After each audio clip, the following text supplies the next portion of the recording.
Metro ದರ ನಿಗದಿ ಮಾಡೋರು ಯಾರು? ನಾನು ಚೇರ್ಮನ್ನ? ಹಾಂ, ಚೇರ್ಮನ್ ಯಾರು? ಕೇಂದ್ರ ಸರ್ಕಾರದಿಂದ ನೇಮಕ ಆಗಿರ್ತಕ್ಕಂಥವ್ರು ಚೇರ್ಮನ್ರಾಗಿರ್ತಾರೆ, ಅವರು ಮಾಡೋದು.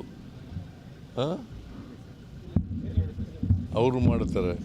ಈಗ ಯಾರವನು ಎಂ ಪಿ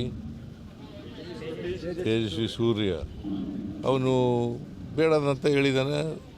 ಗೊತ್ತಿಲ್ಲ ನನಗೆ, ಇನ್ನೂ ನಾವು ಅನೌನ್ಸ್ ಮಾಡಿರಲಿಲ್ಲ. ಏನು ಮಾಡಿ ಗೊತ್ತಿಲ್ಲ ನನಗೆ, ನಾನು ಅಂತ ಹೇಳಿದ್ದೀನಿ. ನಾನಂತೂ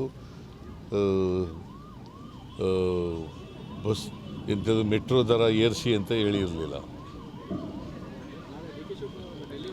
ಹಾಂ, ಏನಪ್ಪ ನಂಗೆ ಗೊತ್ತಿಲ್ಲ, ಅವ್ರನ್ನೇ ಕೇಳಪ್ಪ. ಅಲ್ಲಿ ಅವ್ರನ್ನೇ ಕೇಳ್ರಿ, ನನ್ನ ಕೇಳಿದ್ರೆ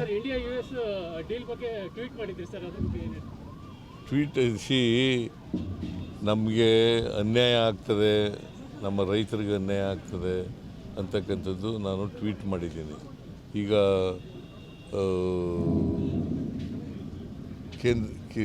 ಅಮೇರಿಕ ಮತ್ತು ನಮ್ಮ ದೇಶ ಮಾಡ್ಕೊಂಡಿದ್ದಾರಲ್ಲ ಅಗ್ರಿಮೆಂಟು, ಅದರಿಂದ ಅನ್ಯಾಯ ಆಗ್ತದೆ ಅಂತ ಹೇಳಿದ್ದೀನಿ ನಾನು.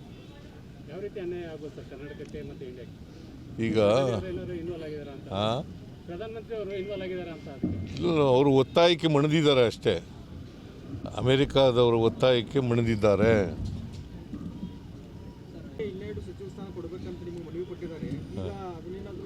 ನಾವು ತೆಗೆದಾಕಿದ್ವು ಅವ್ರಿಗೆ, ನಾವು ತೆಗೆದಾಕಿದ್ವೇನ್ರಿ?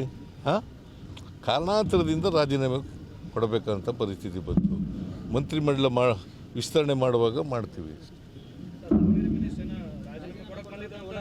ಹಾಂ, ಏನಪ್ಪ? ಹಾಂ, ಇಲ್ಲ ನನ್ನ ಹತ್ರ ಬಂದೂ ಇಲ್ಲ, ರಾಜೀನಾಮೆನ ಕೊಟ್ಟೂ ಇಲ್ಲ.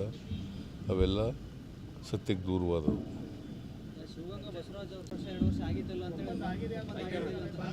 ಅದನ್ನೇ ಪುನಃ ಬಂದು ಇದಕ್ಕೆ ಬರ್ರಿ ನೀವು.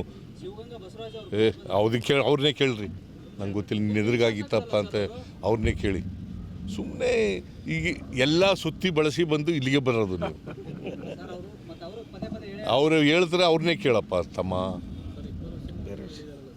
ಬೇರೆ ವಿಚಾರ ಇದ್ರೆ ಕೇಳಿ. Thank you.